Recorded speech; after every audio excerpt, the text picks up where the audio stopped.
Okay, Kind of Magic, Wembley 1986 version from the Saturday night.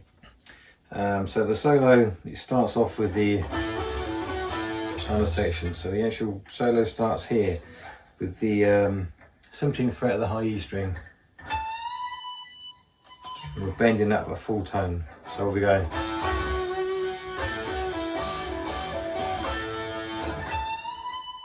And then we're releasing that. And then we're going 14, 17 3 times on the high E string, and then we're going 17th on the B string up to the 14th of the E string, and then we're doing a bend on the 17th fret of the B string, we're doing a quick bend and another one, so we kind of go, so it's 2 bends, full bends, and then release to the 17th, and then we're going, the last note is the 14th fret of the G string.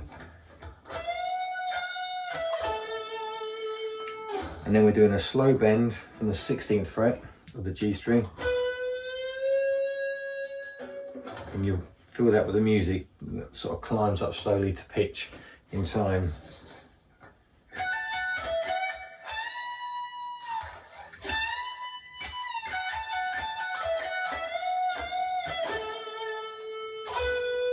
And you're picking it again. And then we're doing a little chromatic run starting on the 17th fret of the B string, and we're working down 17, 16, 15, 14. Same again on the G string. And then we're going down to the 16th fret on the D string, back up to the 14th of the G, and then a little hammer pull off 14, 16 on the G. And we're starting off with a little rake, so for that first 17th on the B string, it's kind of like a...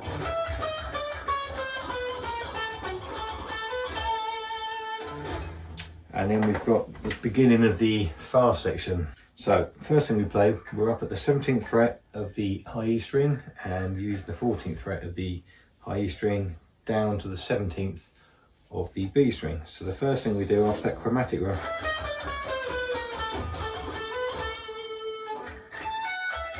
so that's 17, pull off 14, 17 of the B, back up to 14th of the E, and then we're going to play this pattern 6 times, which is, so it's 17, pull off 14, 17, pull off 14, 17 on the B, 14th on the E, and that's 6 times.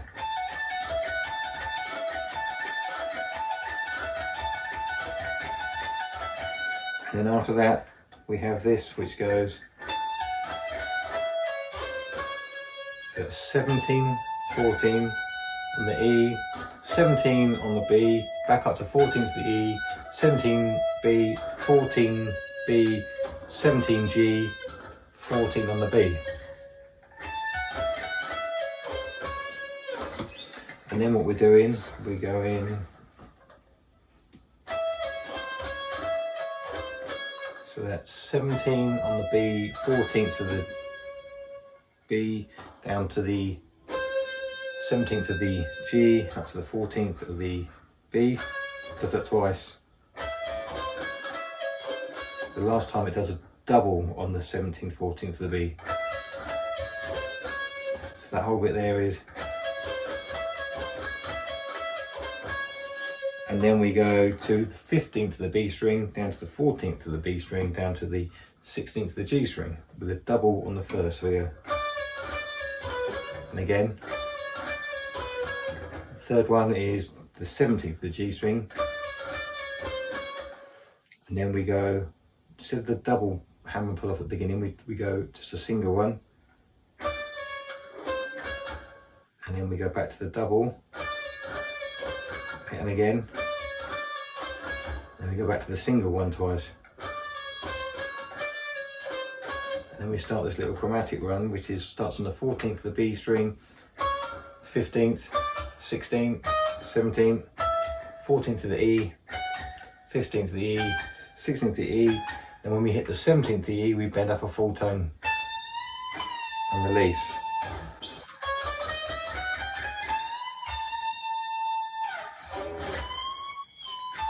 Then we bend up the 19th fret of the high E string and come back down on the 17th. Then we kind of bend up the 19th again and we're sort of picking this pattern. And then we're releasing it and we're coming down on the 17th, and then we're going 19, 17 on the B, and then we're going, sorry, and then we're going 19, 18 on the G, and then we're going 19, 17 on the D.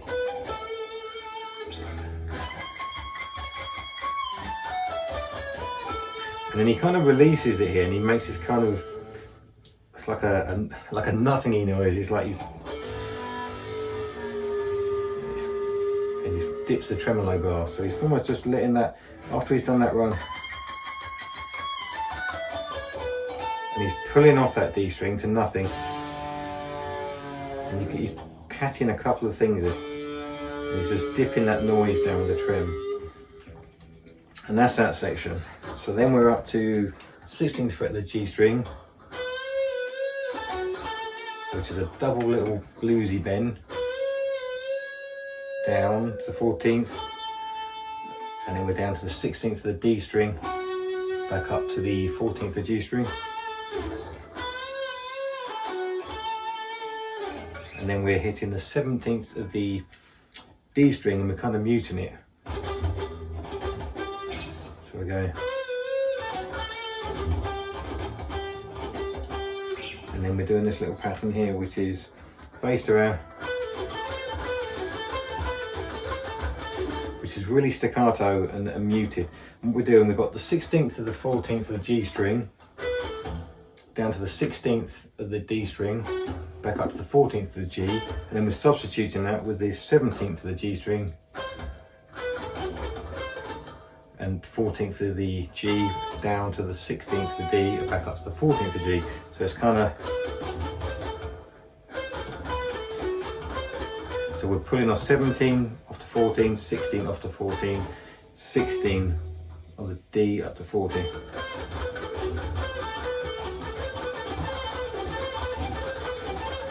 That kind of thing. And we're keeping it muted and we're digging in a little bit. And then we end with a little quarter bend on the 15th fret of the D string. So we're bending that. And then we're bending up the high E string 3 times. And then we're releasing it. And then we're picking the 15th of the B string down to the 14th, back to the 15th, up to the 17th of the B, 14th of the G, 16th of the G with a bend.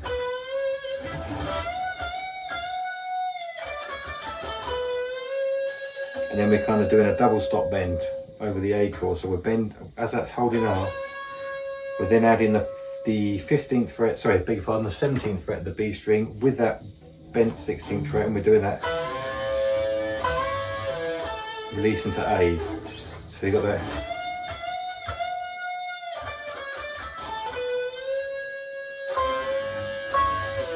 And then we're just back into the last section there, which is that, which is the A chord, adding on, so the all 14th fret of the B, G and D strings, and we're just adding, hammering on, I'm sure you know this chord, adding on the 15th fret of the B string and the 16th fret of the D string, giving us that, same as the We Will Rock You kind of chords, same as Hammer to Fall, but down there. Brian does it in so many songs, he does it in One Vision as well. It's his signature thing, so it's an A chord with a D chord but with an A bass. And that is what I call the Brian chord. Anyway, I hope that was useful, and I'll run through it all one more time slowly.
then we have to do that again. And we end with this bent, so 17th fret, the high A note, and bending it up a pitch and before we go into the E at the last kind of pre-chorus section. And then we have the ending.